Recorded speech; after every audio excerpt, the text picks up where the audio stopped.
Let's try that again.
Yeah.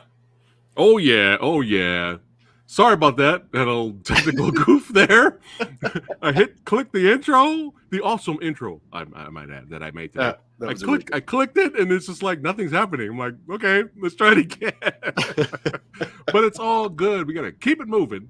Gotta keep it on moving. But it's all good because I got my brother from another mother hanging out with your boy Preston, PhatSamuraiGuy, in the movie dojo today, hanging out on the channel. Back again for another episode of Yin-Yang Reviews. Yes. The special brand new series that we are. This is episode 5 already. Yeah, where we review films that are the complete opposite of each other. But since it is October, we're celebrating, the greatest holiday of all time, Halloween. I was like, hey, let's talk about it and let's do some horror Yin Yang review episodes. We're probably gonna do that moving forward for all of October because it's just too much fun to do, man. Yeah, welcome back, just brother. So many good horror movies. Thank you very much. And I'm very impressed with us for doing 5 of these already. Oh, I know. And we technically kind of skipped a week, so we would have had 6 technically. Really? Sure we did. Yeah. Mm-hmm. I think we needed a break. Well, it's good having you here as always, brother. I love talking movies with you. We got Gizmo, the mascot, the channel mascot in the back there, who might occasionally jump up here to say hello to everybody watching. Or shut it down, because he wants to be fed. But it's good seeing everybody watching and hanging out with us right now. Brandon's throwing it up. That's right. Oh yeah, man. So we got some Stephen King themed projects to talk about today, and I have never seen neither of these films, and this was like my first time. Have you seen both of them, or I've seen Gerald's Game. I remember I watched it when it came out, but not since. And I have never seen Sometimes They Come Back. And that's one of the only, I don't know any other Stephen King movies that I haven't seen. That might have been the last one. Wow. Okay. Yeah. Well, it's going to be fun to talk about it. Yeah. So first time for Samurai Guy seeing both of these movies, but they're among the horror thriller realm. Yeah.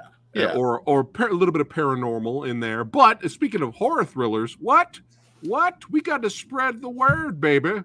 Oh yeah, that's right. Bone Cold, my man Billy's. Beautiful. Yes, horror thriller, psychological horror thriller movie is now available on Amazon Prime. So make sure you guys go there, check it out, or buy the Blu-ray from Wellgo USA. If you want a little bit of your sniper mixed with a little bit of Babadook, Bone Cold is for you. So it is available right now. Yes. Yeah. Thank you for that. We got. Yeah, it's I got the check. Now. I got the check. You sent me it went through. The 50 cents. Perfect. I got the 50 cents. So we're good. Hey, don't spend it all in one place. Yeah, we're excited, man. Like we're the movie's on congrats. the all of a sudden. Yeah. Thank you. Man. Congratulations. And there's more to come from Billy. That's right. Yes. But we're here to talk horror thrillers today. Let's go ahead and start with Sometimes They Come Back. That's right. And it said, it says they have it listed as a TV movie. I actually wondered that. Yeah. Yeah, it felt like a TV movie, but it's an R-rated. So maybe it came on like HBO or something, because obviously this wouldn't be on regular TV. It had to be on cable, you think? They did this with a couple of his movies in like the late 80s, early 90s, where they would make a TV movie and then they would put it out on video as like an R-rated thing. They did it with like Needful Things. I forget the story behind that one, but it's sort of the same thing. There's an R-rated version and there's a TV version that's like way watered down and all the bad language cut out. Yeah. Oh no, I had no idea.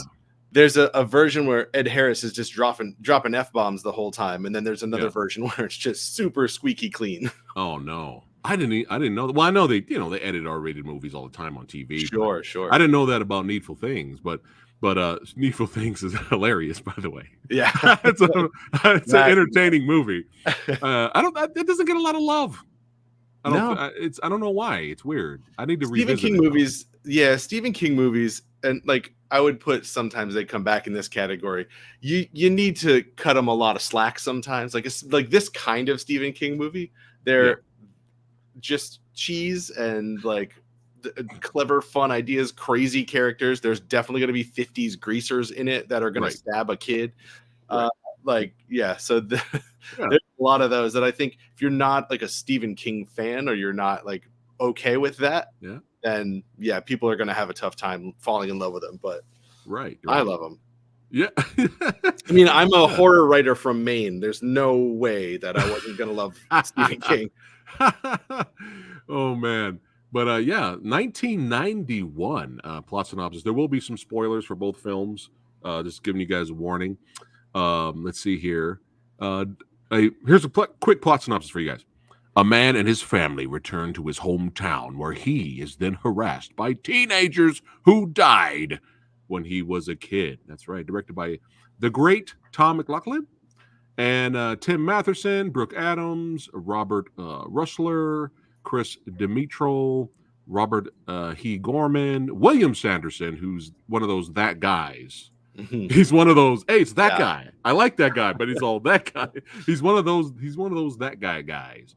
But I wanted to like kind of just since we're celebrating the month of October, I wanted to kind of shine a little bit on some of the horror related film projects that some of the actors have been involved in here. But first, everybody knows Tom. Okay.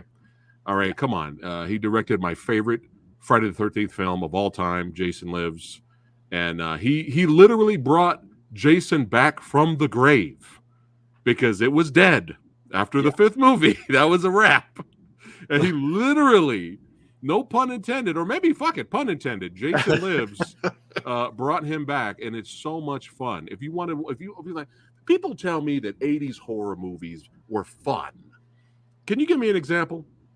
Return of the Living Dead, Evil Dead 2, Jason Lives. Okay. It's just I just love that era. I love that movie. It's so much fun.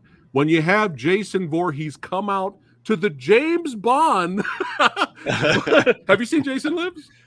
Not since I was really, really young, and I don't really remember it. Like GoldenEye, the classic James Bond. You're looking through the barrel of the gun, and he comes out, and instead of him doing that, he slashes at the screen. You know you're gonna have a good time. But he's been involved in a lot of stuff. I didn't know he created. I must have forgotten because believe it or not, I actually interviewed Tom way back in the day. Nice. So you guys can find that interview here on the channel. I was with CJ Graham. A shout out to my homie Cryptic Soul. But CJ Graham, who played Jason, and Tom Matthews was a surprise guest. So a lot of people don't even know that interview exists. So if you're new to the channel, you can find it here. This was like early podcasting interview days for Samurai Guy. But he's a sweetheart, very talented. But yeah, I forgot he was part of She-Wolf in London series.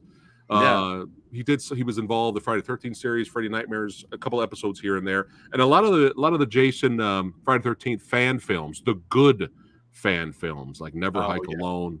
Never Hike Alone is great, and he also directed One Dark Night. So he's the director of this, and I'm just going to click on some of the other actors here. Yes, let me remove the banner there. Hold on, let me so you guys can see the names. But yeah, the other actors in this movie also did other horror projects. There we go. Bentley was in Demonic Toys, and The Borrower I never heard of, and I saw the plot synopsis for that, and I was dying laughing. So I'm gonna have to try to check down The Borrower. It's basically I've never heard of that either, but that poster I'm in. Yeah, it's just an alien. He just borrows people, human skin, and then when he's done with it, he goes on to someone else. But it's kind of like a horror comedy. But The Borrower. We have Taisa here, who plays Kate in the movie. She did some voiceover work for The Evil Within. She was in My Demon Lover. Have you seen that? I have not seen that. No. We have Matt Nolan here. He was in Ghost of Mars and Dead Night. Oh man! And everybody knows this guy, Robert Russler. He's still making a horror content. I really liked Tales of Halloween and Jacob's Wife. Those are really good. But everybody knows him from Nightmare on Elm Street 2. Yeah, that's the big one. Here he is, that guy, William Sanderson. He was in Man's Best Friend, Savage Weekend. We have Nicholas here. He's in Idle Hands, Hellraiser Infernal, The Bye Bye Man. If you guys enjoyed that one. Chris Dimitro was in Dolly Dearest. Our boy here, Robert, was in Leprechaun. Tim Matheson, the lead, was in the Child's Play reboot and a horror witch coven type movie called Bay Cove. But the lead actress in this, Brooke Adams, who plays his wife, she was in a lot of big ones here. Yeah, the Stephen King's The Dead Zone. She was in Invasion of the Body Snappers. Invasion of the Body Snappers. Have you seen that one? Snatchers. Which is I think that was in the works. Yeah. Okay. It was canceled. It wasn't released. But yeah, Snatchers is a classic, man. Yeah, that one. That's awesome. I remember watching that movie and being like way more scared of it than I thought I was going to be. Mm-hmm. It's like, damn, this is effective. Yeah, and we also have here. Oh, sorry, we skipped forward there. I think that was the last one. And the composer who's done a lot of horror projects. Oh yeah, as well. And I had Don the Dragon Wilson on the channel recently. Nice. For about 2 minutes, he was here on the channel. He was having technical difficulties, but we love him. But this is an award-winning composer. He's won a lot of the Golden Globes. He's won a lot of awards. However, that's one of my big pet peeves with this movie. Yeah, and it almost ruined the movie for me, and we're going to talk about that a little bit here. But hold on, we have some legends in the house here. Here we go. Another horror movie enthusiast and metal icon, DJ Noob. It's good seeing you then. Yeah. Demon Lover. Oh, okay. Someone's seen Demon Lover. Look at that. All right. Check that out. All right. Yes. Okay. So let's go ahead and jump into the movie here. What did you think of it overall so far? I liked it. It falls like right in line with those Stephen King. Like you just gotta accept a lot of stuff. Yeah. You gotta there were a couple moments that I was laughing out loud at how over the top and cheese it is, but like there's something about the Stephen King movies, even the not great adaptations, that they just hit this certain tone and this certain style that's just like, it's like a warm, comforting thing that, I just will have. It's very have-onable. Yeah, it's good. Comfort food. Yeah. Comfort food. There you go. Yeah. But I finally get a chance to watch this movie, and I start watching it, and I'm just like, oh, this music has got to go. Like I almost just gave up, dude. Like I'm known to have a lot of patience for certain movies. Sure. But this was some super duper Lifetime Channel super sap, all the sap, the thickest sap, sappiest music ever. And I'm like, what? And then like, it was during scenes that wasn't needed. It was for sure. Especially when you have the flashbacks when him and his brother. Well, like, that dude, was the why part. are we having this super sap music? Like, dude, I was like, dude, this is like ruining the movie. That's the part where I busted out laughing and I had to go back and rewind it because it's like this really like, TV melodrama music, strings and piano, and like this really beautiful sweeping score. And then it cuts back to the flashback that's super dark and his brother being murdered and like really dark and drums and boom, boom, Yeah. boom, and then it cuts back and it's just immediately like again flowery strings orchestral. Oh. And I was like, man, that sounds like they just had that first scene playing and then they're like, we need a flashback in there, and then they just dropped it in there with its own music and they didn't edit any of the music. It literally just goes like a whiplash back and forth. And it's so bizarre. It's such a strange choice. Just I'm sure if Tom had his way, he would have had some rock music, some fucking metal or something in there. Oh, sure. Like, I don't know, man. Like, at least like John Carpenter type of music. Yeah. Like something suspenseful. Yes. It's like super no suspense. Beautiful sappity sap. I'm like, dude, what? This is making me want to throw up. Yeah. What am I watching? Unless it was like on purpose, because the rest of the movie's like straight batshit insanity. Yeah. And they're trying to fool you. Thinking like this is what the movie's going to be, and then it just goes off the rails like in a good way.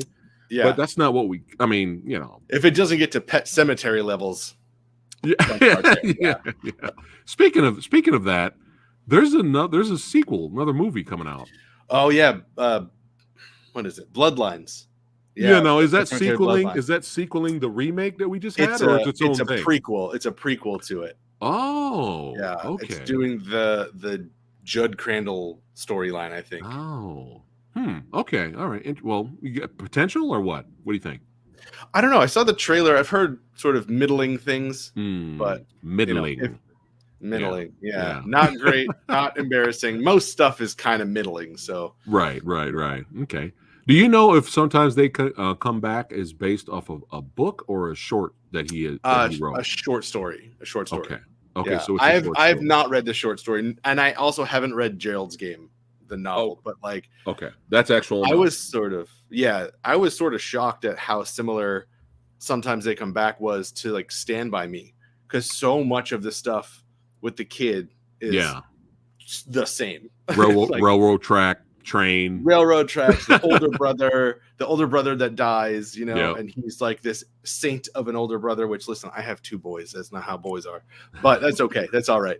But like the same things, which is so bizarre. Yes. But that's Stephen King for you too. That dude just writes and writes and writes. I was going to ask you about this. Anubis brought it up. I might as well ask you now. Do you know there's like 2 more movies of this? They're both. I saw them when I was watching this one. I didn't are they both on Tubi? Yeah. Oh boy, we might have to dip in that. We'll see. We'll see. But anyway, so the movie starts off. We have our characters. They have our dad.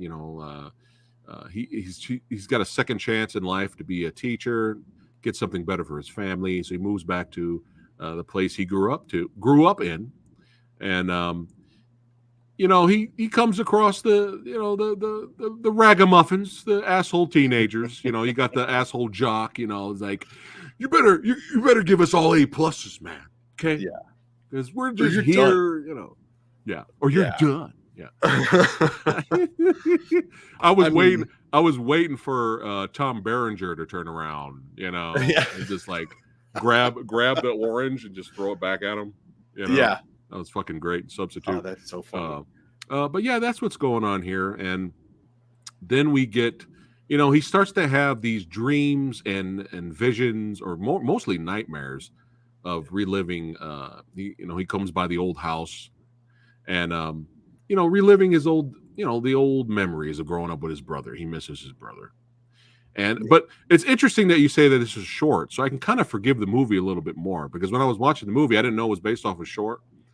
I thought it was based off a book, so I was like, man, you can tell this is probably fleshed out better in the book. There's many scenes like that in this movie. I was like, you know what? They probably had to do what they had to do, cut stuff out to make a movie. But if it's based off a short, this is probably as good as it was going to get anyway. Yeah. I don't know much about the short. I don't know how much they changed it or what, but usually when it's Stephen King short, usually that's about movie length. So I would say they're probably pretty similar, and they maybe put some more flashbacks in the movie, because there are a lot of like unnecessary flashbacks, but with ridiculously super sap music, barfing music. But luckily we have fun antagonists in this film. If these guys weren't fun and they were just boring, generic, just kind of just forgetful. That this movie, we probably would have, if we were going to review it with a score, we would have given it a low rating because that's important, man. So we're introduced in one of the flashbacks, the Carnage. They're taking a shortcut. They're going to the library, I believe, right, to return some books. I think so. Yeah. Yeah, and him and his brother get cut off by these greasers gangs. It gets crazy. They end up stabbing his older brother, and then a train comes out. And then explain what else happens to the audience that's watching. We had an adorable train model come out. And, and that was adorable. I enjoyed that. Yeah, that's all the Stephen King stuff happened. Like they accidentally stabbed the kid, and he's dying, and he's like, "You gotta run, you gotta run." Yeah, and the greasers are all in shock, except for the one dude that's real crazy, and he deserved it, man. Yeah, this little kid deserved to get stabbed in the gut. And he was asking for it, man. Shoes, yeah, they stole his shoes, and then he hit him. So he was like, "Yeah, you have to die now." Yeah. And then so I had to watch this a couple times to really like get what happened because it's very strange. Right. So older brother dies, and then they grab the little brother, throw him in their car because they're gonna leave. But then they were going to get him. And older brother. They were going to get the younger because he's a witness.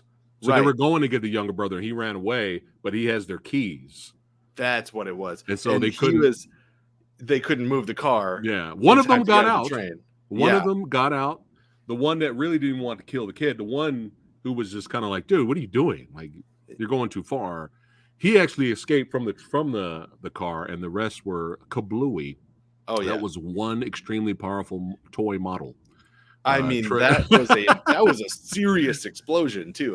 Man, that's like warfare. Like someone set some dynamite in there. Yeah. Oh, and you have the one with the blonde hair yells out, "Hey kid!" That was his thing, which they bring that back in the finale. They bring that back. But yeah, it's some horrific, flashbacks. I'm sure this experience would fuck anybody up. Oh, and he misses his brother. Yeah, but I mean, then, that's a pretty messed up. That's a pretty messed up thing to do or to witness. And like, I feel like that kid would have been way more fucked up from that. Like to watch your brother get stabbed and then watch his murderers be exploded by a train because you took their keys. Yeah. But like, I think it's a good. Right. There was a good point you made because I think maybe they just kind of hint at it, but they don't go into detail. I mean, he has the nightmares, he has the freakouts, but the wife mentions it a couple times. Like, we're gonna go through this again. Yeah. Like they hint at he had some fucked up shit that he had to go through in his head. Freak out, breakdown. Who knows? It was just kind of alleged to when they had their argument. His wife was arguing with him. He's like, "We're not going to go through this again, are we? Like, come on, like, Yeah, and so and part of the that's reason it, though. That's all you get. Was that's all you get. He had like anger issues from it, so he's like snapping at the kids, which of course comes back into play. So yeah, I was like, that was a scene that I had to watch a couple times to really get how crazy and messed up that was, because the music is so easy over the top. You don't feel suspense at all, so you don't really know where it's going, and then the car explodes and it's like, wait, did they all just die? we need a Billy Hansen cut. We need you to re-edit this whole movie, take out the score. Immediately score in, out, delete. And put in a new score from other movies or something. Yeah. Because it just really would have enhanced stuff. But, he's trying to move on. He's doing the best he can because he wants to provide for his family. We're talking about the main star, Tim, the main actor who plays this teacher.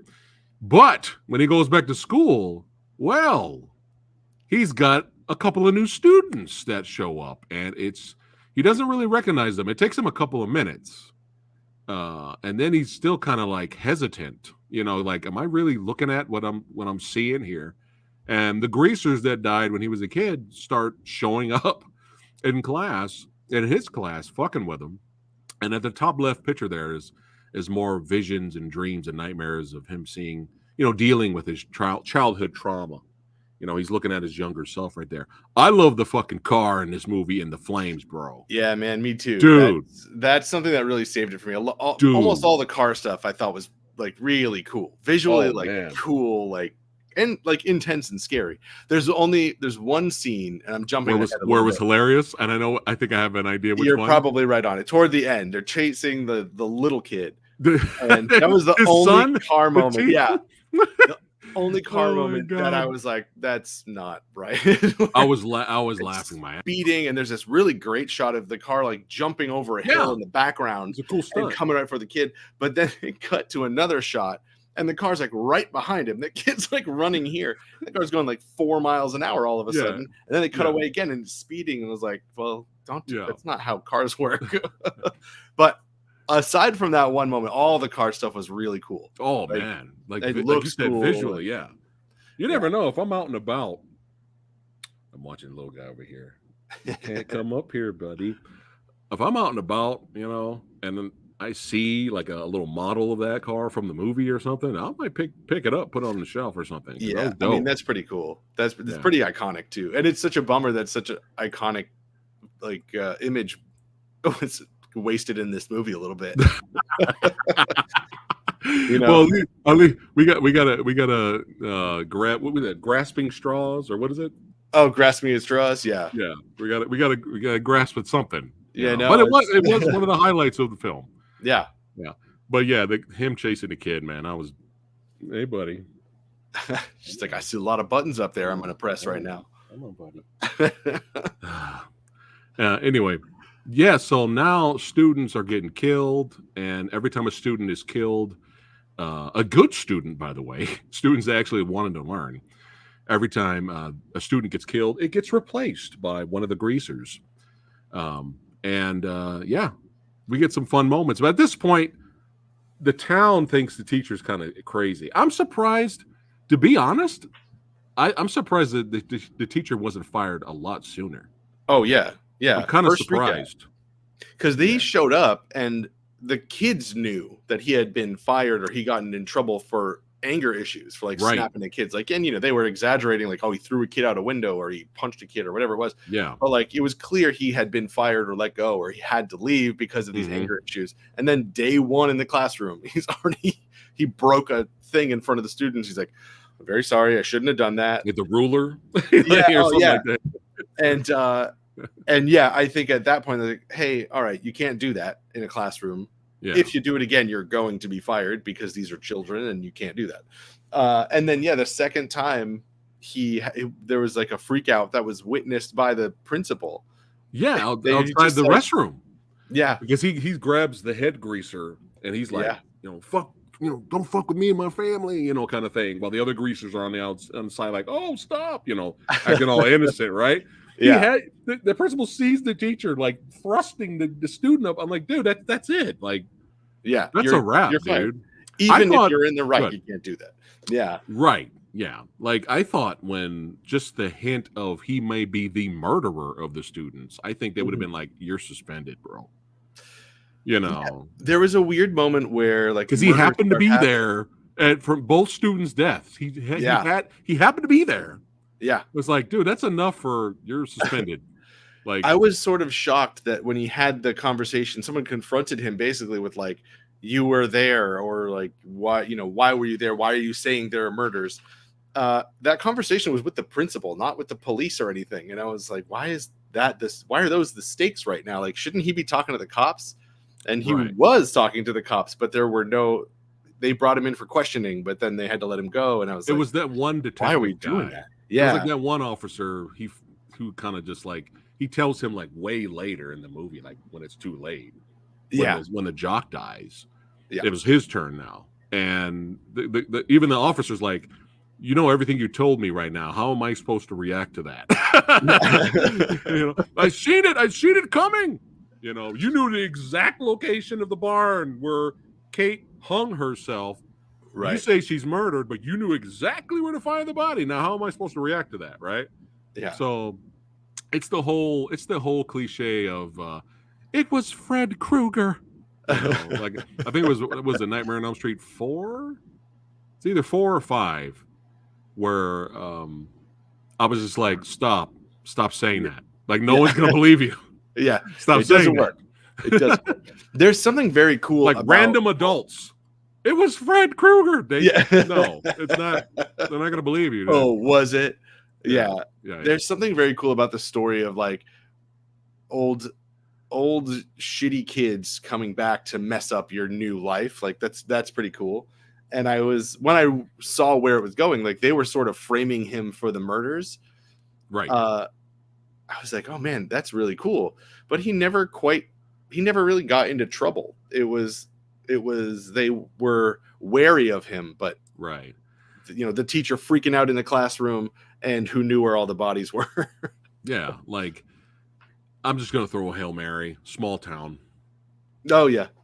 I'm throwing a Hail Mary. I'm trying to save this movie. I don't know why, but because you like it. It's a Stephen King movie. You got to do some work for it. That's because all of his stuff. Because it's not American Renegades. Right. Yeah. That one. No, that one I will actively work against now. If you have not seen our American Renegades review, please watch the entire video because something amazing happens later when we revisit our thoughts on it. It's hilarious. If you haven't seen it, watch our review of American Renegades. Hey, Sexy Sumo in the house. What's going on, brother? Hey, good to see you, brother. Yeah. Knowing Sexy Sumo, he's seen all of these movies. Nice. I swear, I'm like always late to the game. But yeah, so those are we brought up some interesting critiques, some interesting points for the film. Like you'd think, he would have been in trouble and in jail. But here's the thing: it's like if the ghosts, obviously the ghosts were coming back for payback. Yeah. But still framing him will put him in jail. Well, then that's still not going to get them out of limbo. Right. So they're still stuck. Yeah, and so at the end of the movie, I wasn't sure if they were actually trying to frame him or if it was just he was incriminating himself by being so involved in it. But that could be it. It was Fred Krueger thing. Sure, yeah, that could be it. Yeah, that could be it. Actually, that's probably what. But it's not super clear which one. Because I thought they were framing him, and I was like, that's cool. They're messing up his life now. 26 years later, whatever it is. Right. Yeah. And I do like that. But yeah, there's a little bit of a logic bump there where it's fine. I get it. I get the general gist of what they're doing. We have to watch this movie now, Billy. Oh, I think we have another fan here of My Demon Lover. If you guys know where we can watch that for free, if that's on Tubi or something, let us know. But yeah, let's get back to the movie. Even though we're nitpicking and we're bringing up issues that we have with the film, especially the fucking horrible soundtrack. Yeah, I'm going to be honest. I still had fun with the movie. I still found it to be entertaining. It's because of the villains. Yeah, the villains. Everything else in the movie's it's TV movie kind of generic. Yeah, you know what I actually really liked, and I kind of watched. Wow, really, Sumo? Really? What did I tell you about? What did I tell you about this guy? Huh? This guy right here. It's looking out for us. Anything you need, you see the Sumo, eh? You see the Sumo. I know a guy who knows a guy. His name's Sumo. Oh, you want to see my demon lover? I can get you my demon lover. Oh, smell a watch party? Who knows? Maybe. Yeah. Oh, go ahead. Yeah. So I had it on a second time, and one of the things that really got me, the sound design in it is really good. And there are moments that I like. There's a moment of his wife, she's in the house and she's making tea, and nothing's really happening. You kind of know the ghosts are going to come after the family, but it's just still and quiet. And they have this teapot sound that turns into screams. And I had a moment where I was like, God damn, that's really scary. Like I'm creeped out right now all of a sudden from this cheesy TV movie. Yeah. Credit that to Tom. Things like that. Credit that to Tom. I believe I'm sure Tom did that. But yeah, the sound design, especially with the flames of the car, bro. Yeah. Oh man, so good. It's so good, so good. That's it, Billy. You are remaking the film. Done. He's gonna remake it. He's gonna make it better. Writer's strike is done. I'm in. Who are you going to get to do the soundtrack? Only John Carpenter. he does soundtracks now. By himself, not for his own movies. He does soundtracks for whatever. I mean, let's squeeze another one out of John Williams. We'll see. John Williams. John Williams. Can you imagine a big John Williams? That's too much. Yeah. I love John Williams. I love him. He's the GOAT. But that's too much. That's too big for we need something. Can you imagine that? But imagine with the big theme with the car and the flames. Every character will have its own theme song. Yeah. Every character. Oh my goodness. So many trumpets. There you go. Trent Reznor. Get like Trent Reznor for the soundtrack. Yeah, there you go. Oh my God. Well, anyway, back to the movie here. So again, more students show up. I'm like, dude, what kind of rules did they have back then? I mean, this is my era. Well, I was older by the time this movie came out, but I'm like, dude, if I just pulled out a knife at the teacher, I'm immediately sent to the president of the United States. I'm immediately sent to the principal's office. There's no teacher. Oh, give me that knife. Yeah. Give me that knife. You give me that knife now. Yeah, even at that time, that's a little much. Yeah, dude. I'm like, no. He just puts it in his pocket. I'm like, no, dude. You're calling the principal. Yeah, good. Yeah, you stab with that later. Oh man. But wrong photo. Hold on, let me get back to the so more students that get killed off. Poor Kate there. And that was pretty messed up. That was a pretty scary scene. Man. Also, the kid on the bicycle or the motorcycle, which he's riding away from the car. The one that died. On the bottom right. Mm-hmm. That stunt where he like crashes and flies off the thing. That was affecting. Like that was another good moment where I was like, all right, there's some good filmmaking in that. Yeah. It's hard for me to sort of react to something like that. Yeah. But because it's real. Good. Yeah. There's a person flying off a bridge way too fast. Yeah. But then we have the hilarious chase scene with the son. Oh yeah. I couldn't stop laughing at it. And one he's like, just this look on his face. I couldn't help but laugh, right? And then he gets away, and then he rolls underneath the car, and then he runs away around the house, and he's still going. I couldn't stop laughing. I was like, this is hysterical. This is probably not meant to be funny, but I couldn't help it. I just couldn't believe he was running away from a speeding car, which like you have 3 seconds tops at that point, but it's like a 15-20 second chase. Just flap his arms, and then his method of escape is to jump underneath another car. Yes. Then they crash into jams into that car, and I'm like, he's dead. The kid is dead. Or he's under their car. Yeah. But no, he's fine. And then he gets up and runs away. It's like that. I'm not sure the physics of any of that work, but it's totally fine. Yes. Yeah, I gave the shout out to Tom earlier there. Yeah. And Stephen King was a teacher for a long time, and he has sort of a thing in a lot of his stories and movies where teachers are slapping kids or like hitting kids. There's one story called he's getting payback. Here There Be Tigers. Yeah. There's a story called Here There Be Tigers about a teacher who just executes her students one by one. But it's like little kids, so that story's really messed up. He's got a running theme of like teachers being wildly inappropriate. Right. Yeah. And this might be my favorite. You know what? I think this is my favorite kill. Mine too, actually. Yeah, that was awesome. Was amazing. They kidnapped the jock. The jock changed his mind on giving the teacher a hard time. He went out. Where's that scene where he went out on the night? He had a night out with the ghosts. Where's that scene? I want to see that ridiculousness. See how they tore things up. Yeah. Oh, literally. That wasn't meant to be a pun, but they did tear things up. Yeah. Yeah. So he like changes his mind. I'm getting out of town, man. I don't need this, man. I'm too young, man. He tries to tell the teacher, and he goes to the teacher, tells him it was Fred Krueger. And then the ghost just I thought they were going to run him over and that would be it. But no, we had more fun. They ended up taking him to this bridge, and then they showed their true forms. Really great practical makeup here. Yeah, I like those effects. A lot. This was really good. Really great stuff. And all you see is, like, you see our boy up here, the top left. He turns around with the knife, and then he goes at him, and you see the car shake like this. And I'm like, oh, they're shanking him, right? And that's it, right? Oh, no. You just see body parts getting thrown out of the window. Yeah. There's a leg, arm. I think I threw a head throughout. I was laughing, man. I was like, that was pretty wild.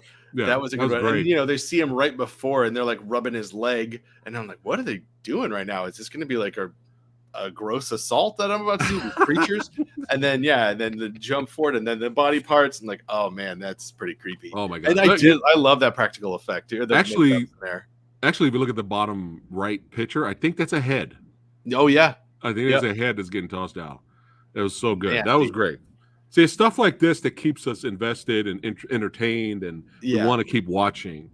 That's one of the things I really like about horror is if you nail those moments and you have those memorable moments, like that really goes a long way. That's what people are there for. Yes. Like we did. What was that movie we did? The Dare. That was The Dare. A movie where we were like shitting on the script and like ripped the whole thing apart. But we're like, actually, those kills were really good. So we really liked it. Yeah. That barely squeaked by, and we gave it a pass. And I think we recommended it too. I think so. In terms of slasher movie. Yeah. The Dare, aka Fear the Flannel. That's right. That's right. Oh, fear that flannel. That's it. I'm gonna wear my flannel at some point. This October, son. I mean, this October. We're in October. This Halloween, son. You're dressing up. I'm gonna have flannel. That's it. It's gonna be your horror costume. I'm just gonna keep putting it on around everybody. Yes. There you go. And say you're dead. Yeah. Oh man, but yeah, fun moments right here for sure. And then a lot of stuff happens a little bit later. Now, did you laugh hysterically when he called out for his brother? I did. And in the graveyard, he's like, I need your help, brother. Yeah. I need your help. And this, big old white light, a multiverse portal opens. Doctor Strange opens up the portal, and then the brother comes. What makes me laugh about it was the fucking music, dude. The cheesiness of it. And what made me laugh though was the brother just kind of peeked out and was like, "What the fuck is this?" And then just left. He just walked back in. I was like, I thought something was gonna happen. I thought they were actually gonna have a conversation. The brother just like. It was that whole stretch of the movie was really weird for me. There's like not even just logic jumps. I have no idea. There was also right before that he got to that cemetery because he realized that what was it? Milford. What was the town? All the kids were saying, "Oh, I'm from Milford. I'm from Milford." Yeah. And he was like, there's no high school in Milford. It's like, you already know they're ghosts, dude. Like, did you really think they were from another high school? Like, it's not a revelation. And then they're like, oh, what's in Milford? And then they cut to him walking like it's a graveyard. So they're from a graveyard. Obviously, they're a graveyard. Right. Big reveal. They're in a graveyard. Right. Yeah, there was that whole stretch. I was like, all right, we could have taken another swing at this. Our main character is not too bright at points. No. He has his moments, but then you have like, okay. Calling out for his brother in the middle of the graveyard, and his brother's like, what the fuck? Yeah. And he leaves. But then we have some entertaining moments here. I think I skipped a scene here. Did I skip a scene? I thought I had a photo here. Yes. So we have the home invasion scene that you were talking about with the teapot. Yeah. That was fun. I wanted that to be a little bit longer. Same. But the home invasion, they're just there to kind of fuck with the teacher. Meanwhile, the teacher goes back to the old house. He finds the key. He kept it in a box hidden for all these years. He finds the key, the MacGuffin, because he realizes the ghosts need the MacGuffin. And then talk about the character on the bottom left there. That guy. Yeah, that guy from that one thing. He was the one bully that survived, and he is real shaken up about it, and he pulls that gun because I don't think he quite knew what to do. Yeah. Or he's the one that knew that they needed it, right? He's the one that they knew that they needed the key to cross over. Was he the one? I think so. Because he's like, they're back for that. Oh, okay, that's right. That's right. But it was his whole character was a strange addition. He didn't really add much, and he was just sort of there to, I think, be a foil for the other guys. I don't know. He kind of played the same character from the beginning again when they did the whole scene again. He was the same thing. Don't hurt the kid. Yeah. He's the same thing. Except this time around, he got stabbed. Right. And we felt nothing. But still. Oh, okay. Yeah. He's trying to redeem. The character's trying to redeem himself. But yeah, the whole movie, when he ends up finally teaming up with the dad, because at first he was just like, "Oh my God, you're crazy," I think anybody would think the guy who takes you to an abandoned, railroad train tunnel that's been dead for years, and he's like, anybody would freak out and be like, "You're crazy," and run away. Yeah. He's all, and the teacher's all like, "Coward." Yeah. He's like, "Coward." I'm like, dude, what are you doing? And then we cut to the son. Yeah. Oh, 100%. I also have to point this out too, because I laughed at this. During that home invasion scene, he charges in with the gun, right? And he's going to shoot the ghost. He's going to take him out and protect his family. He charges in, and with a gun that has 6 bullets in it, shoots one guy 4 times. And there are 3 other guys. And so I went okay, the bullets didn't work anyway. Right. But if they had worked, you would have been well out of bullets before you got anybody. Yeah, he's not too bright. Stupid nitpick, but I just thought it was hilarious when I watched to come in and just unload on one guy. Look around okay, cool. I did it. Oh man. But let me get back to this here. Hold on. So then they team up a little bit later. Yeah. But on the bottom, 2 pictures on the bottom here, after the home invasion, he takes them to the sacred place. His brother's the flashback to them in church, and his brother tells him you'll always be safe here. So out of instinct, he takes after the home invasion, the teacher takes his wife and kid to the church because it's holy ground. You have our knuckleheads trying to break in. They try to go in, but they get burned. And then I wanted the son to die. I wanted the son to die. I wanted him to die because the first time he runs to the door. The first time, because remember that he drops them off. Their dad drops them off, and he leaves. And then the first time he runs to the door thinking his dad's there, and they're like, "Okay, he's a kid. You give him some slack, right?" Yeah. And then it's like, "No, what are you doing? The bad guys are outside." And then later, they just change their voice, and act like the dad. And then he runs to the door again and opens it up and gets captured. I was like, "All right, kill him." Yeah, that was a real weird. I didn't realize they had the Terminator ability of just voice changing. Well, they're ghosts, I guess. They can do whatever. But yeah, it was just fair. I was just like, really, dude? Really? Well, if people didn't do dumb things, we wouldn't have a movie. That's correct. So, but now we're in our finale. So we got your family, man, because we want to make sure you're not going to back out, man. You're not going to wuss out. You're going to meet us at the track, man, and bring us what we need, man. Right? So they go to the track. We kind of have a reenactment of what happens. And a lot of shenanigans, a lot of craziness, but he brings out the key.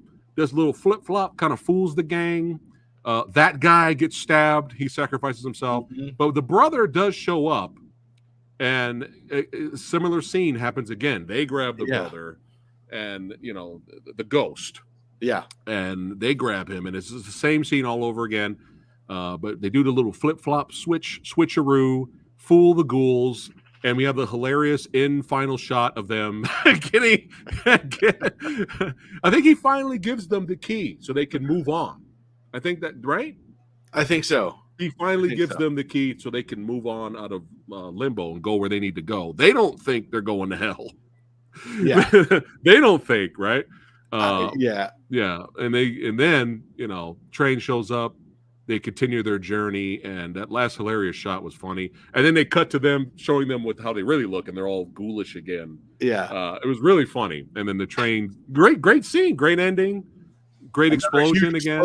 Yeah. And the kid hugs his younger brother and goes back to heaven, and that's the end of our movie. Yeah, it's funny too because in that scene, in that last moment, they have the dead brother. Like, hey, where's my little brother or something? And he's like, well, I'm your little brother. And I was like, you didn't realize that was your little brother? Why are you helping this random dude? Right, exactly. Why are you here right now? Why did you bother answering the call? Yeah, do you not remember this? Like, yeah, I was a little confused by that too. Yeah, it was very much Stephen King adaptation, man. You just gotta roll with it. You gotta roll with it. You get the idea of what's happening. I was like, did he not know he was dead? Yeah. That's what I was thinking. That's what I was thinking. I don't think he did. I think, or he didn't realize that 20 whatever years had passed. I think that's what it was. Where he was saying, like, you can't. All right, movie. My brother's 9. All right, movie. You won this round. Yeah. All right. You know what? You're right. Airtight. It was. I will say there was a moment, screenwriting wise, where I was like, all right, you guys did something here where they had that scene in the beginning where they talk about history repeating itself. Yeah. Like, good. Okay. I see what you're doing. And credit where credit's due in that one. Yeah. They had a setup and a payoff, which is not always the case. Yeah. Again, the villains were over the top, but that's what made them so fun. Yeah. There's sometimes you could be over the top in like an annoying way, but it worked. I think it worked for them. They needed to claw their way out of that score. Oh, Jesus. Lord have mercy. That was one of the worst soundtracks ever. But it was a fun ride. It was a fun ride. I don't regret watching it. It didn't make me smile. It didn't make me laugh, whether it was intentional or not. I did have fun with it. I'm so happy that I've seen it though, because I hadn't seen it. It's just one of the you're checking your Stephen King box. Checking that box, and it was exactly as I'd hoped and expected. Yeah. This needs stop remaking classics. Leave the classics alone, and movies like this, smaller films. Yeah, I think those are the ones that need to be remade. I would love to see a remake. Yeah. I would love to see a remake of this. But now I'm curious about the next two. I know. Are they going to be worse? Are they going to be worse? I don't see them being better. I have a feeling they're going to be worse. Yeah, or they might be better. They might be fun. Yeah. I feel like if they were better, we would have known more about them. I knew there was a second. I did not know whether there was a third. Yeah, seen like a box set of these movies. Well, you okay? I'm good. That's the ghost. It's the ghost, man. Oh, you know what I just knocked over? I just knocked over one of my prized possessions. I don't know if you can see that here. It's a Maximum Overdrive, signed by Stephen King. No fucking way, dude. Yeah. Two-bill Ride On. Dude, that's fucking epic. I just knocked it over and I broke the frame. I need a new frame. Oh no! Oh no! Oh no! God damn it! Quite all right. But I went to a book signing with him, and everyone brought books. It was right at the time that the 7th Dark Tower book came out, so everyone was having him sign that. Yeah. And I slid the DVD across the table, and he just looked at it, and he goes, "You're a glutton for punishment." He signed it and gave it back to me. Oh, I was pretty proud of that. That is fucking epic, bro. That is amazing. That's what I'm talking about. There, Sumo's like, that is wicked badass. Yeah. Yeah, you can always replace the frame. It's what's inside that's irreplaceable. So yes, how epic is that? And let me tell you something. If y'all ain't seen that movie, y'all need to watch it. It is fucking wild, hilarious, badass, and just fun. Fun. AC/DC did the fucking music. Now we're talking. Yeah. And so many quotable lines that I feel like I use in daily life. Yes. And a high Emilio Estevez.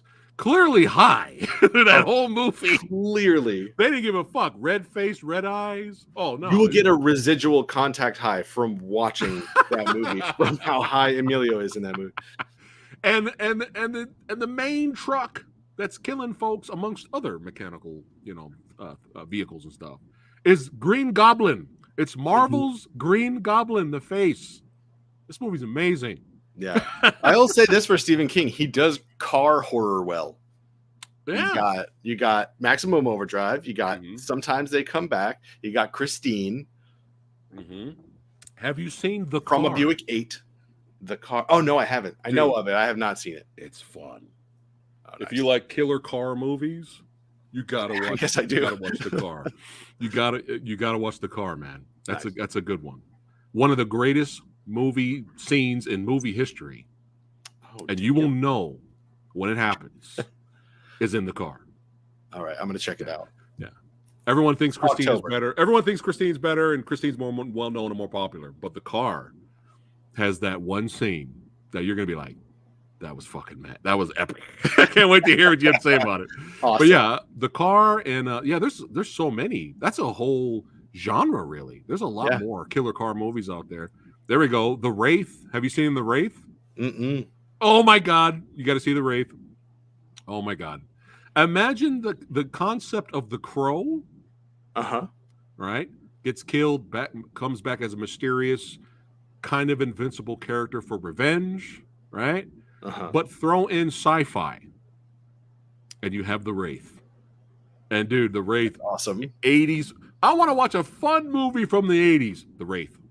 Okay, awesome. There you go. Car and The Wraith. I am on it. And I think The Wraith is on, watch it widescreen. Don't watch it all full screen and VHS quality picture. Yeah, no one has because the racing scenes, bro, the car scenes are legit.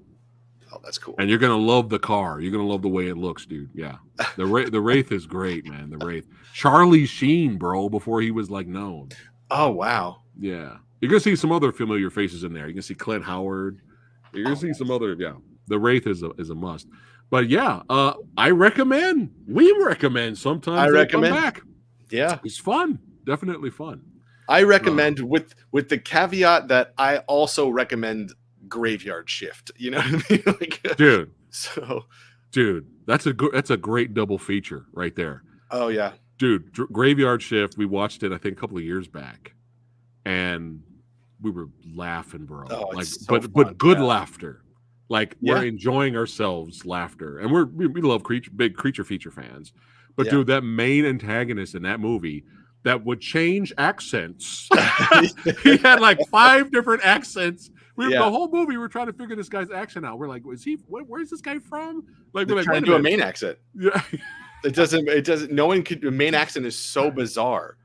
People can't. Is that what it is? I think so. Yeah. Oh my God. Okay. It's Stephen King writes it in such a way. So I can give you a quick example. A buddy of mine is one of the guys on the Losers Club podcast. I actually know a bunch of those guys, but he came to me when I met him in college, and he brought me a Stephen King book, and he's like, "Hey, you're from Maine," and I said, "Yeah." He goes, "What is this word?"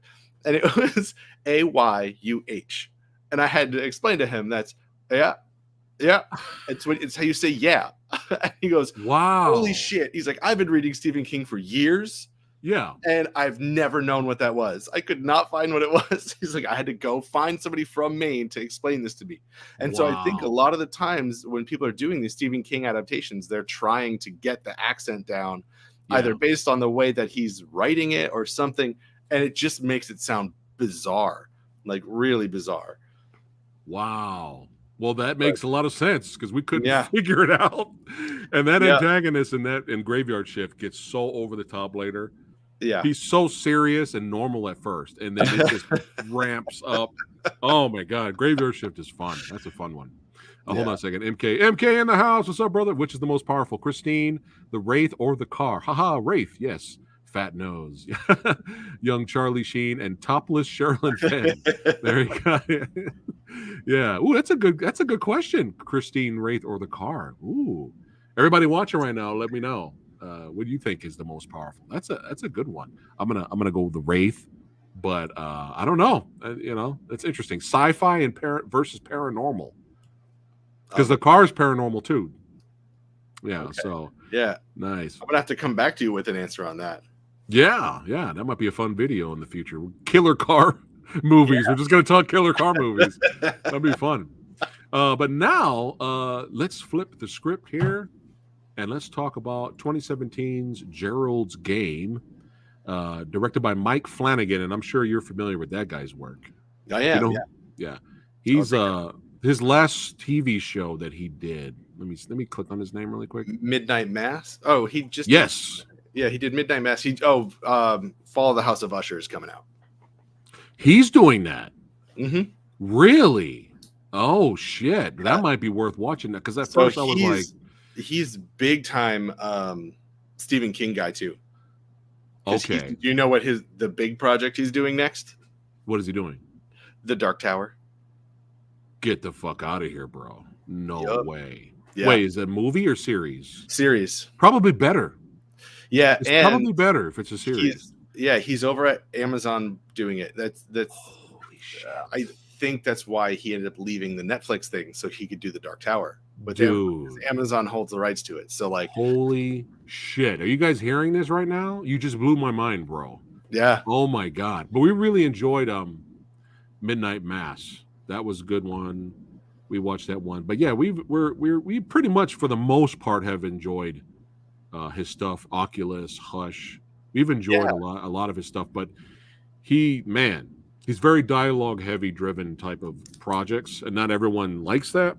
Yeah. Not everyone likes a lot of monologues and talkies, but if you're like me and Billy, we like both. Yeah. We like hot nonsense if it's fun, right? If it's entertaining. But then like sometimes they come back, right? Or or Gerald's Game. We like the dialogue heavy stuff too. Yeah. But it's got to be good though.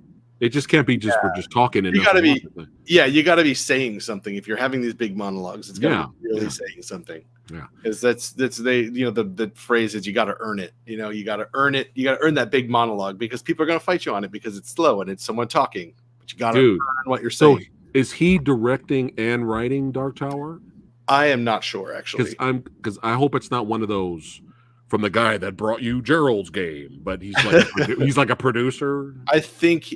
I mean, I don't exactly know the details. I'm pretty sure he's executive producer, like showrunner. So right, I'm gonna click on director real quick, and we'll find out. Yeah.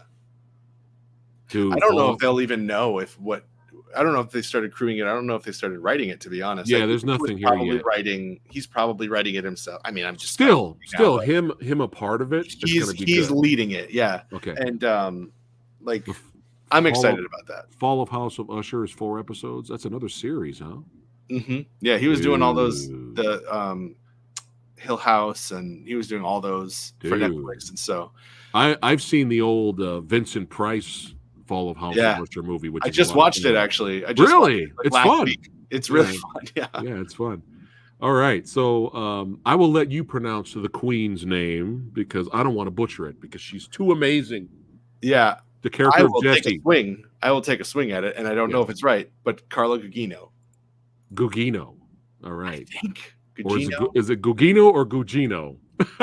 We're gonna call her Carla. Carla. Yes. That's accurate. Yeah. Yes. Bruce Greenwood, another very underrated actor. I love Bruce Greenwood. Yeah, I feel he's always really good in everything, and he fits really well in everything. Henry Thomas. After watching this movie, you guys may not watch E.T. the same way. You might. Oh my goodness! But he's a good actor too, Henry Thomas. Yeah. Good actor. Hold on a second. But he's the E.T. kid, right? Oh yeah. Okay. And he's in a lot of Flanagan stuff too. Yeah. Kate Siegel, she's in a lot of Flanagan stuff. Yeah. Chiara Aurelia is the young Jessie. And the Moonlight Man is played by Carl Strucken, who has played Lurch in the Addams Family movies. So that was fun. But before we start gushing over this movie, I have to gush over Carla for a second here. Hold on a second. Plot synopsis for those of you who have not seen this. A couple tries to spice things up. Oh, shit. Spicing it up. try to spice up their marriage in a remote lake house. After the husband dies unexpectedly, the wife is left handcuffed to their bed frame and must fight to survive and break free. Yes. So, hold on one second. Here we go. Really? Dark Tower series. Did you see The Hidden? Oh, MK's just rubbing it in. That's why he's mentioning it right now. He's been MK's been trying to get me to see The Hidden for like 5,000 years. I don't know The Hidden, but I'm gonna look it up. Well, how about we find a way to watch it together, bro? Ooh, and let's review it because I haven't seen it. Oh, let's do it. Let's do it. Shit! You love your sci-fi. Oh, I did see The Hidden. Damn it! All right, I'm still gonna watch it. Still watch it. We should still watch it. It's wild. Yeah. All right, cool. Sexy Sumo. I mean, OGP seen it. My buddy of mine in theater, and he was like, they re-released it for like a couple years back for Halloween, and he saw it. He was like, oh my god, dude, I've never seen this movie. It was great. Seeing it on the big screen. Yeah. No, it's crazy. It's crazy. Oh, I already know I'm gonna love it. I already know because MK loves it. I saw your face light up when I saw you what start it was, talking about. I already know. Oh my god, that movie. I already know. I'm probably going to enjoy The Hidden a lot more than a lot of recent shit that's been coming out recently. Yeah. Before we start talking about Gerald's game, we have to bow and give props to Carla, because I don't feel that she gets the respect. She is a phenomenal actress. She's extremely talented, and I've always found her to be not just an underrated actress, but underrated in terms of looks. Mm-hmm. Like, she's beautiful, and no one says anything. No one talks about it, and that's always bugged me over the years. You know, like say when Watchmen came out, right? When Watchmen came out, they were like, "Oh man, Silk Spectre is so fucking hot, dude! Oh my god, she's so hot!" And I was like, "I know, right?" And they were like talking about the daughter. I was like, "Get the fuck, the fuck out of here!" The daughter. Are we looking at the same movie? Yeah. But she's like, I don't understand, dude. Like, yeah, City. Like, everyone's gushing over Jessica Alba with chaps on, and I'm just like, I understand that, but still, I mean, I feel like she's just extremely underrated as an actress and underrated in the looks department. Yeah, like, no one says shit. Nobody said. I don't hear anybody for years. Yeah, I've heard no other dude that I say like, man, Carla's beautiful. I admit, I'm like, I was guilty of that. What the fuck? I was guilty of it for a long time, and I remember I realized who she was at one point, and I realized she had played all these characters before that were very memorable, and I was like, oh my god, that's all the same person. That's like, she's been very formative for me growing up. Yeah, not even growing up, that's as an adult, but. Yeah, it was, and I realized, like, man, you got to give her props, and she still works. She still works a lot. She's still around. I mean, they know she's good at what she does, but I mean, like the mainstream audience, the casual audience, like, no one really talks about her like they should. She should be a much bigger star, dude. Guys should have posters of her in their rooms. I mean, I don't get it. I don't get it. Hey, somebody else agrees with me. All right. Mm-hmm. So there's three of us. Yeah. There's Brandon, Billy, and Preston. We're the three amigos. Well, I had to get that off my chest. I understand. Because it's like, I don't understand. Like, dude, oh my god. Anyway, my Carla rant. But yeah, she's amazing. Check out her work if you've never seen her stuff. But yeah, so Gerald's game. I know you're probably asking me, why has it taken so long for me to watch this movie? Especially me being a fan of Carla. Well, it's one of those, and this happens a lot sometimes. It's one of those, you see the trailer, you're like, man, that looks fucking good. Ooh, that looks like some great suspense, right? Suspense horror, yeah. Mm-hmm. And you're like excited and intrigued. And I don't know if this has happened to you, but sometimes this happens to me. You see something, you're like, oh man, that looks great. We gotta watch that at some point. And then word of mouth comes out, and then everyone's gushing over it, right? The movie itself, like, oh man, Chris Stuckman did a review. I remember back in the day, and people were like, oh, this is great. Everything, like, everyone's seen it already, right? And all you hear is that how good it is, how good it is, how good it is, how good it is. You hear it so much that you're like, oh, okay, it's good. No, I don't really have to watch it now. I know it's good. Have you ever had that happen? And then you kind of, and then you still want to watch it, but you kind of lose interest, and then time goes by.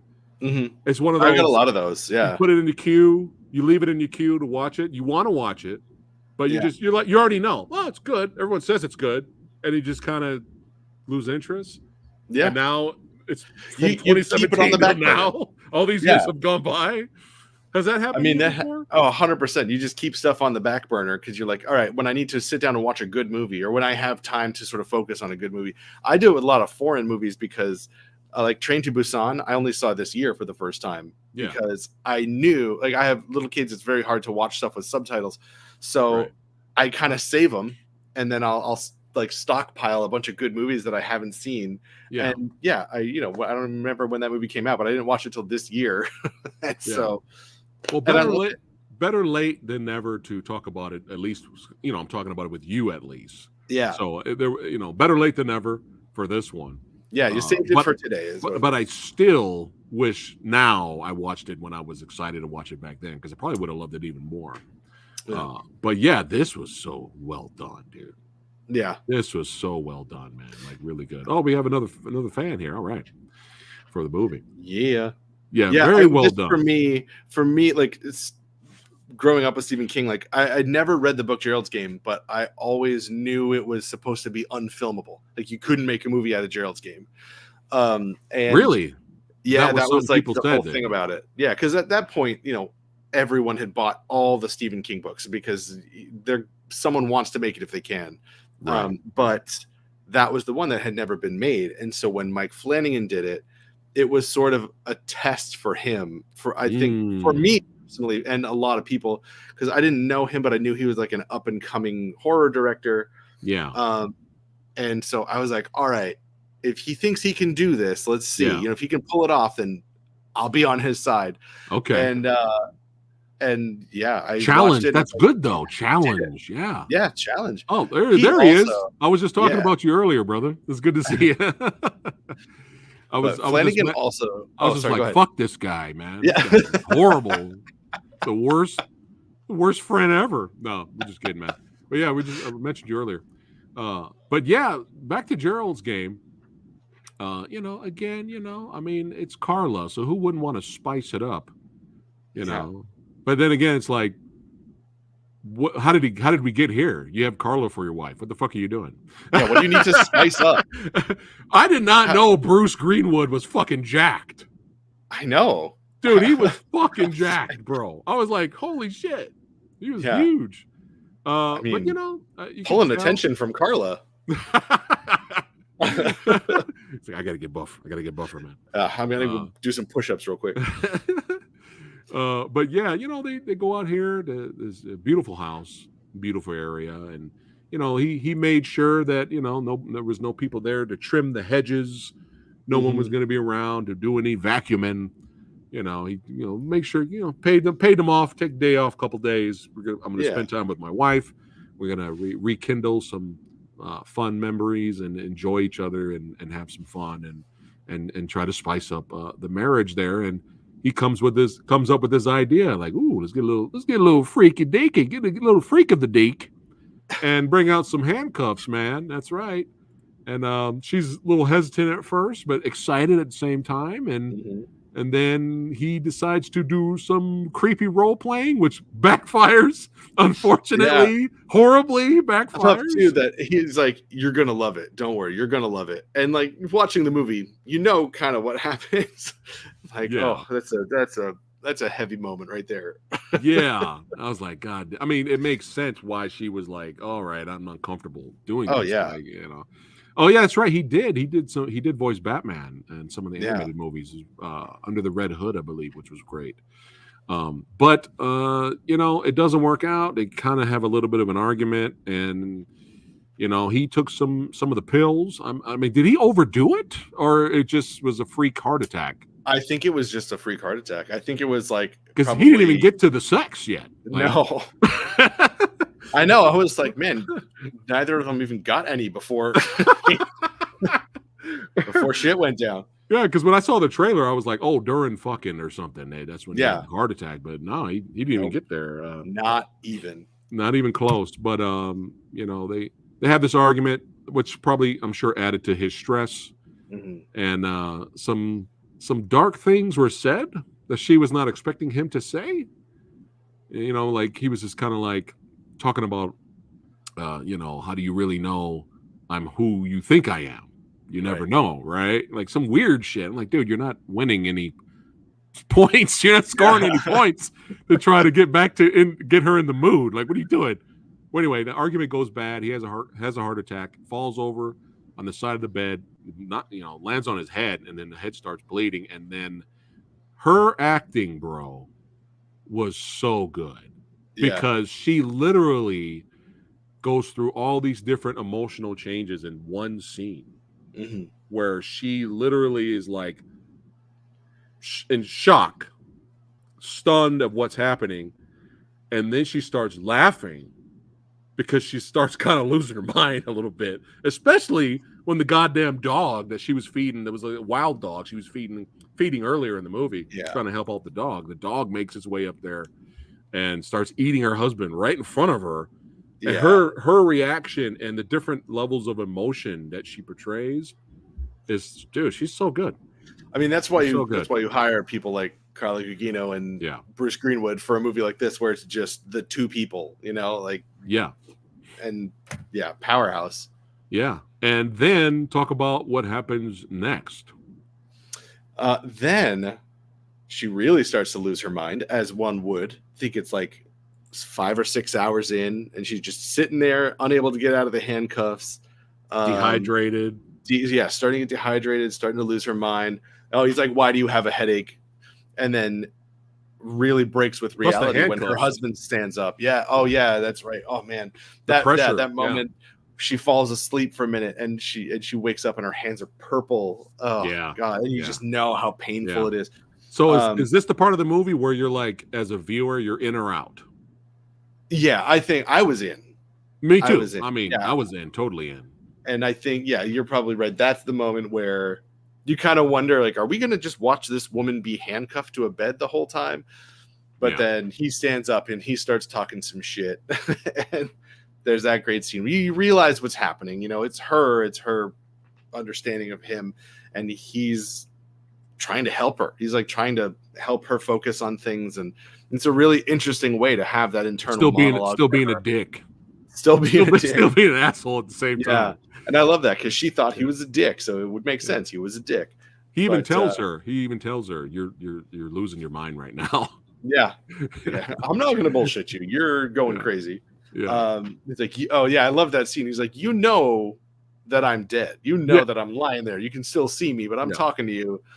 And then and you sort of start to realize that the way he's talking to her is helping her figure out what to do and how to act and like how to get out of the situation or keep herself alive long enough, you know?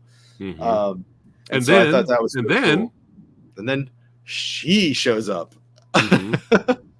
I thought the way he did that too was really cool. The way he shot it, like, and just playing with because you have that moment where she slips her hand out and you're like, oh, she just got out. Great. That's weird. That's a little convenient. And then you realize when they turn it back around, oh, it's not her. She's still there. It's just her, you know, her yin and yang, so to speak. Yeah. That's perfect. That's perfect. Especially for both of these characters in her head.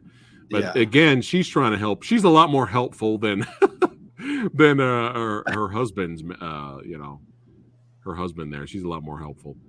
But they have that scene again, kind of working together, where she's like, you love it when he uses those pills, right? Doesn't make you feel excited, makes you feel different, right? And she turns to him, she goes, why don't you go ahead and take some of those pills, you know? And he goes over there, he takes the pill, but then you could see that she's remembering in her mind that he put a cup of water above her before the deed earlier that never got done.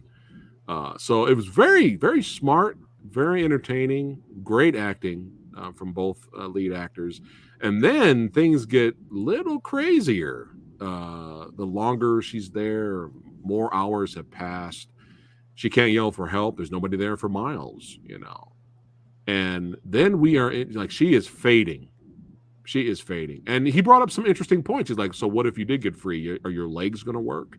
Yeah. You've been laying down here the way, for hours, and she's like slowly just deteriorating. And the fucking dog that was like her best friend in the middle of the movie. At this part of the film, the dog's like, I'm just waiting, bitch. Yeah. I'm just waiting.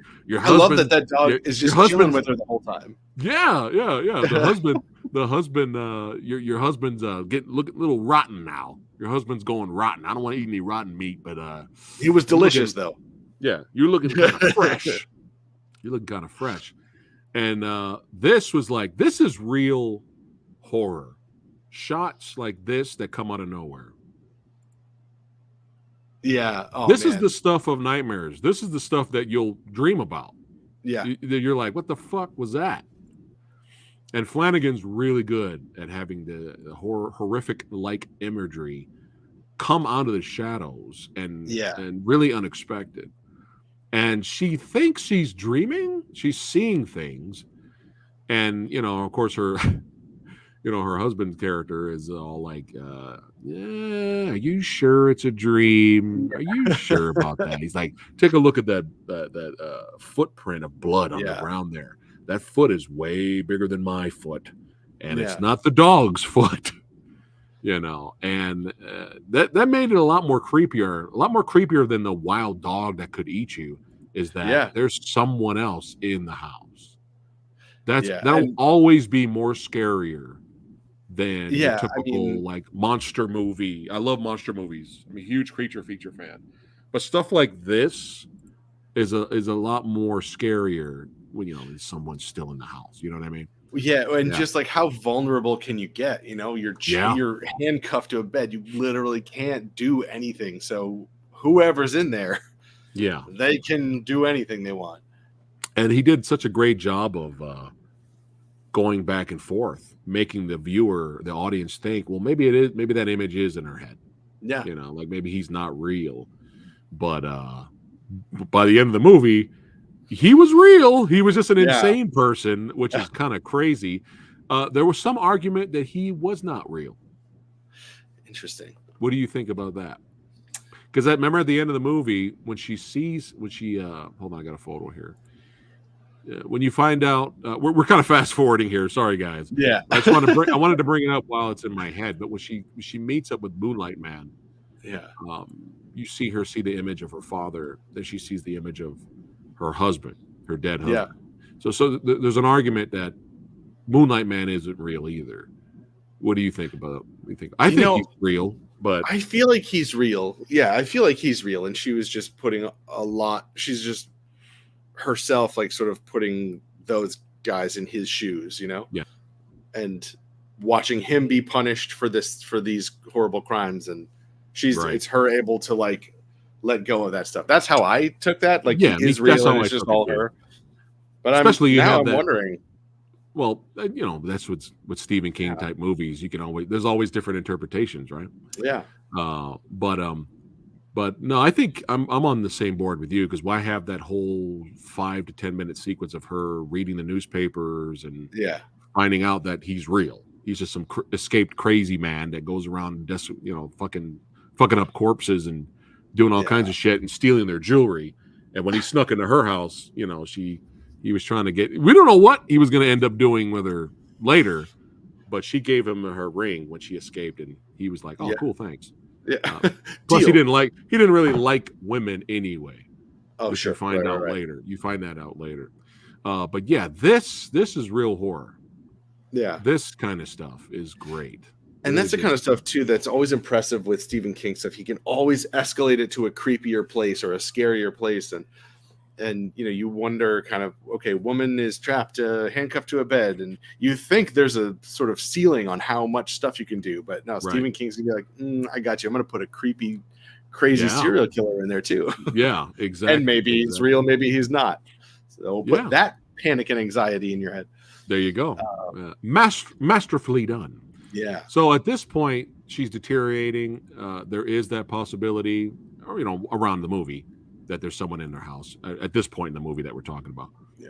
But during that, especially with her two other entities talking to her, mental entities, she does a lot of soul searching, and then we can start going into the flashbacks, and because earlier she's like, yeah, I know you being handcuffed is making you feel uncomfortable, like you used to be, and her husband's like, what do you mean you used to be handcuffed? From who? You know what I mean? Like, and then you find out later a lot of fucked up, disturbing shit unfortunately happened to her with her and her father when she was really young.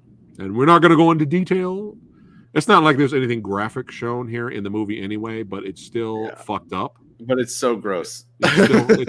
It's still just really fucked up. I had forgotten that actually from the first time I watched it. I forgot that whole storyline. And it's, I don't know if you've ever read or seen Dolores Claiborne, but that's on the list.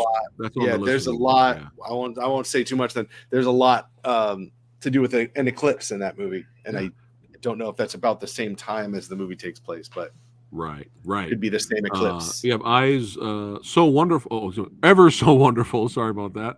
Thanks for watching tonight and hanging out. Stephen King loves to torture the audience. Also, I wonder if he explains in the book if the guy was real or not. That's a good question.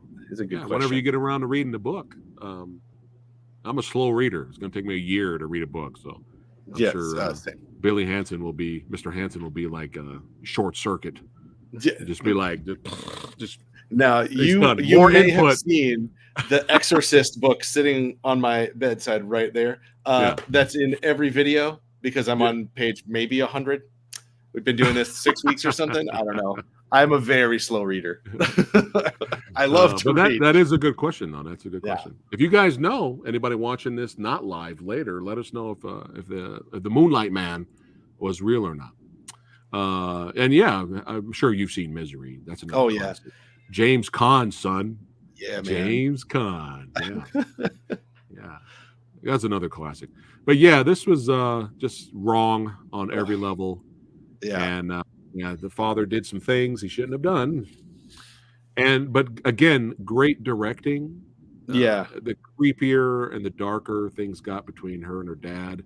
She kept through the viewfinder, the eclipse in the viewfinder kept getting darker and darker and darker as things escalated with her dad. That's fantastic directing. Yeah, and that too, he didn't get gratuitous with that. Like, you don't have to. You just see her face, his face. Everyone knows what's happening, and oh man, it's just uncomfortable. Yeah. Ever so wonderful says, "I'll read it and report back." Hi, Billy. Hey, it's Jenna. There we go. Well, shout out to Jenna. Shout out. But just uncomfortable. I'm even uncomfortable talking about it. But it was a tragic and traumatic for her character to grow up with this horrible secret. And she was thinking she was doing the right thing, and in a way kind of thinking that if I play along, maybe he'll leave my little sister alone, the brand new wife. She didn't want her to get angry at her. So the father did a horrible, but he did a good job. It's horrible, but he did a good job of kind of brainwashing her. Yeah, that scene of watching him manipulate her and just being an adult and knowing what he's doing, he's like making her think she's gonna get in trouble, and like she's gonna her life is gonna be worse, and just watching her say, no, we can't tell anybody. He's like, well, if you're sure. God, that just makes you even more sick to your stomach. Yeah. And again, great acting from Henry Thomas. Yeah. Everybody knows him as the E.T. kid and more, but not anymore. Like it's like that's how you can tell someone's a great actor when they could be a chameleon like that. Like what's the first thing you think about when you think of Danny Glover? Go. Oh, Lethal Weapon. Lethal Weapon, right? First thing you think about, right? Then go watch The Color Purple. Oh, right. Yeah. But Danny Glover's a great actor, right? Mm-hmm. So, but it's a mental battle back and forth throughout the rest of the film here, and her not just struggling to overcome and escape to live, but her overcoming and accepting her past and finally trying to move forward instead of keeping it buried in her all those years. And that was crazy when she finally got loose, man, in that car crash, and that was wild. She was lucky somebody was there. Yeah, God. Yeah, I just remember watching it for the first time, and she gets out. I'm jumping ahead a little bit, but she gets out and she's in the car and she's passing out, and like it's like, no, you just went through so much. Do not die now. Like, don't die doing this. Were you expecting a Wages of Fear ending? A little bit at that point. Just woo, Finn. But yeah, man, the middle. So like the middle of the movie gets really slow for me, and I remember thinking like, all right, let's get there. Yeah. But once it gets to the end and you sort of understand like the totality of it, I was like, oh, I understand it now. But yeah, you come out of that kind of slow, that slow moving section, right into her escape. Yeah. And her escape, when you realize what she's doing, is, dude, that was brutal, crazy. I was surprised. I was surprised it was that graphic. I was like, wow. Yeah. I was like, wow. I was like, hey, all right. It is so incredibly gross, and I remember vividly from the first time I saw it. Yeah. And it held up the second time watching it. Like, I was reacting brutal. And God. Yeah. But yeah, something and had just to get dismembered, or at least fucked up. The term that I learned after that is degloved.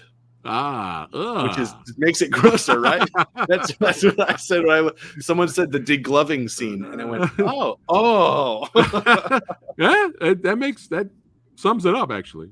Yeah, and it's so just, oh God, it's just brutal. Brutal is the right word, and in your face and horrible to watch, and I mean, amazing practical effects though. Yeah. With its skin just dangling off. That was great. And you see just a quick flash of the bone underneath her hand and stuff. Oh, Jesus. But you can't blame her that's the fuck it moment. Yep. You're gonna starve, you're gonna get eaten by the dog, or you're gonna have to deal with this motherfucker.